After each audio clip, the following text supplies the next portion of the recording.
La Patria les muestra hoy un registro de lo más destacado de este 2025. Conozca las 25 noticias más importantes del país. 9 de enero.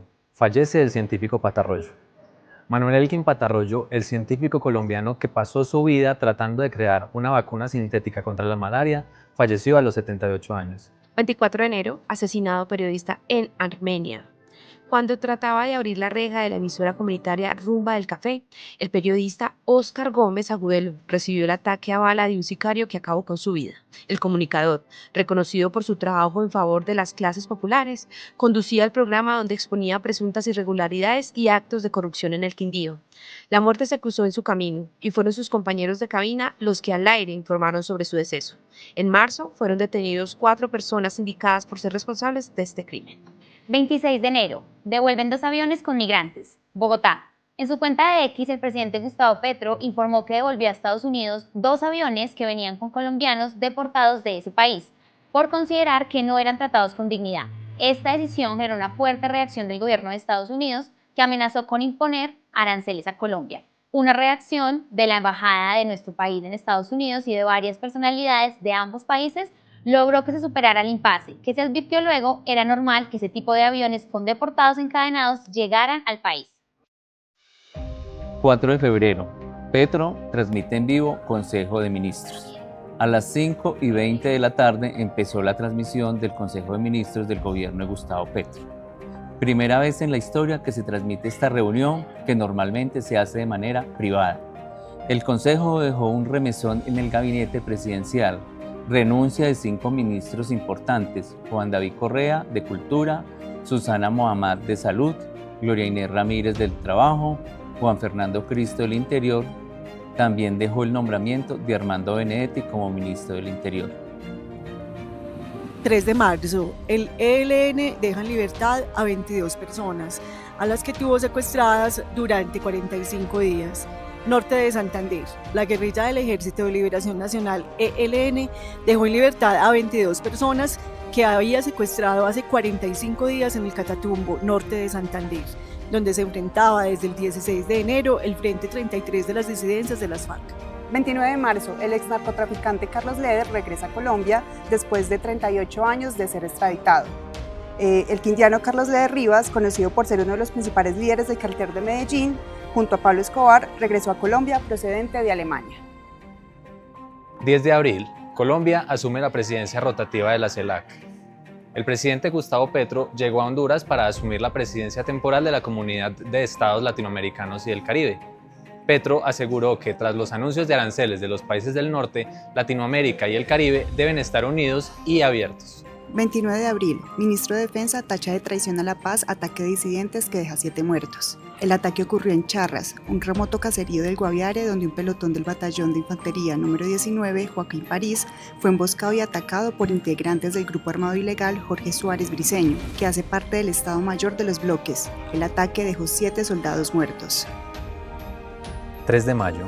Petro entregó al Senado las 12 preguntas de la consulta popular. La firma se llevó a cabo en el Salón de la Constitución del Congreso de la República ante el secretario general del Senado, Diego González, donde Petro aseguró que el objetivo de esta consulta es que sea el pueblo quien decida sobre aspectos clave de la legislación laboral. Posteriormente, con 52 votos por el no y 2 por el sí, el Senado rechazó la iniciativa presentada por el Gobierno Nacional.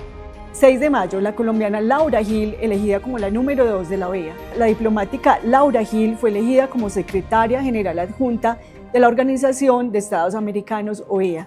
Se convierte entonces esta en la primera mujer en ocupar el segundo cargo más importante de este organismo internacional. 7 de junio. Atentado contra un candidato presidencial. Miguel Uribe Turbay, de 39 años, mientras realizaba un acto político en un parque de Bogotá, recibió 3 impactos de bala. Esto hizo que estuviera hospitalizado por 2 meses. El 11 de agosto murió y al momento hay 5 personas vinculadas en el proceso. El atentado contra este precandidato presidencial de 39 años y militante del Partido Centro Democrático hizo revivir las peores épocas violentas de Colombia. 25 de junio. La reforma laboral se convertirá en ley tras conciliación.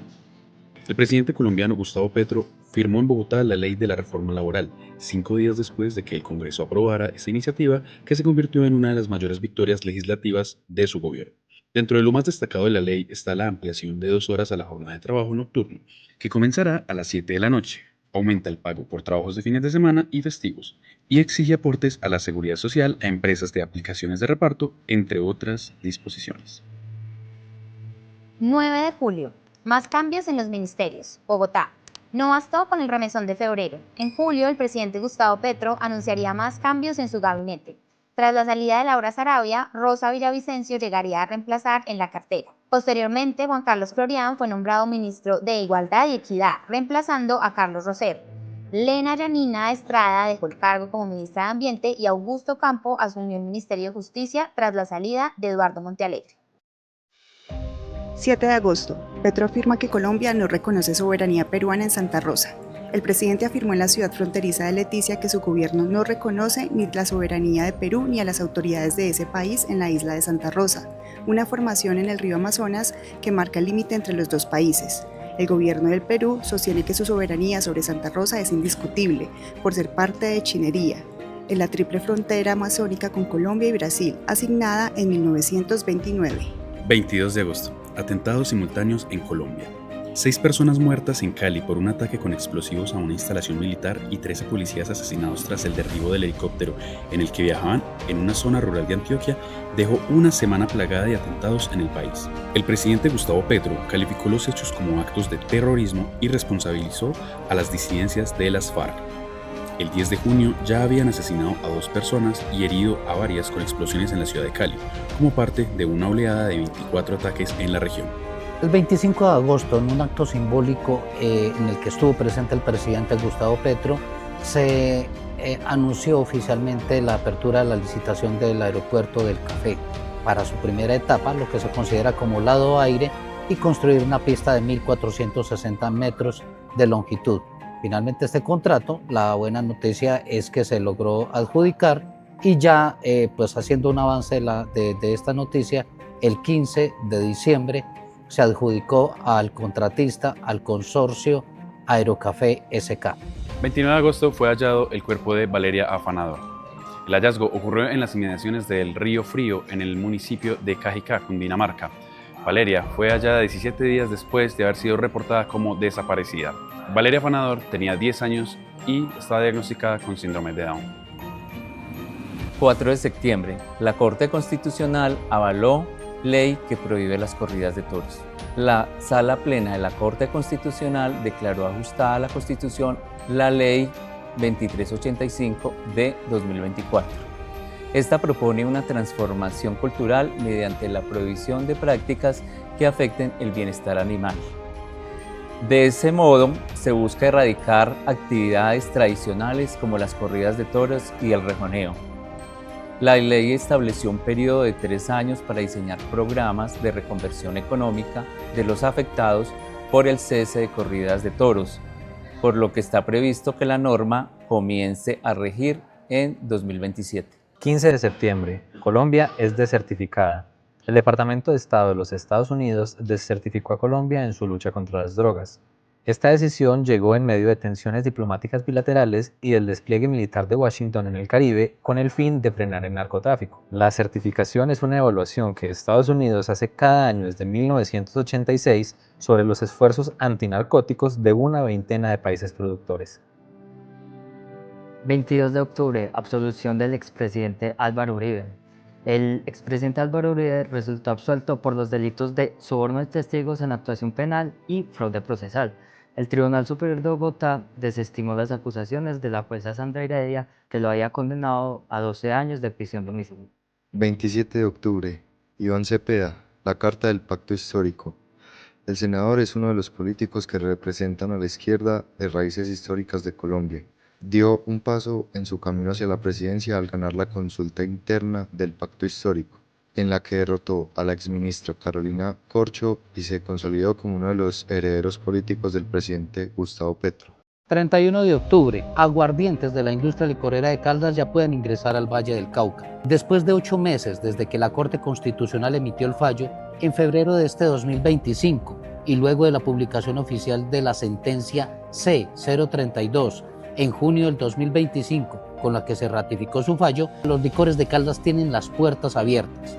Con este aval, la ILC hace presencia en el 98% del mercado nacional y solo queda pendiente Putumayo, que hasta ahora no ha dado ninguna respuesta oficial y sigue desacatando el fallo de la Corte.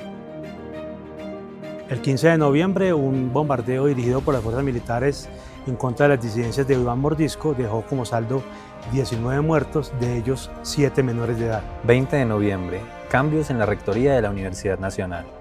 Belisa Janet Ruiz Mendoza renunció el 20 de noviembre al cargo de vicerrectora, en el cual estuvo desde junio del 2024. Ese mismo día, el Consejo de Estado emitió el fallo mediante el cual anuló la elección de Leopoldo Múnera como rector. El 2 de diciembre se anunció que Ruiz Mendoza volverá como vicerrectora, designada por el rector provisional Andrés Felipe Mora, mientras se decide quién va a ocupar el puesto de rector. 9 de diciembre, la JEP imputa cargos a 5 militares retirados por el exterminio de la UP. Estas personas deben responder por genocidio, homicidio en persona protegida, exterminio, entre otros delitos. Se trataría de 5.733 víctimas que dejó este conflicto entre 1984 y el 2016. 14 de diciembre, accidente de la excursión de grado 11. El accidente ocurrió en la madrugada del domingo, cuando estudiantes entre los 16 y 18 años del Liceo Antioqueño de Bello, municipio del área metropolitana de Medellín, regresaban de una excursión de cierre de curso a las playas del departamento caribeño de Sucre, donde habían celebrado su graduación de bachillerato. El bus cayó a un precipicio entre las localidades de Remedios y Segovia, en el noroeste de Antioquia. Las autoridades informaron que 16 estudiantes fallecieron, además del conductor del vehículo. Otras 20 personas resultaron heridas.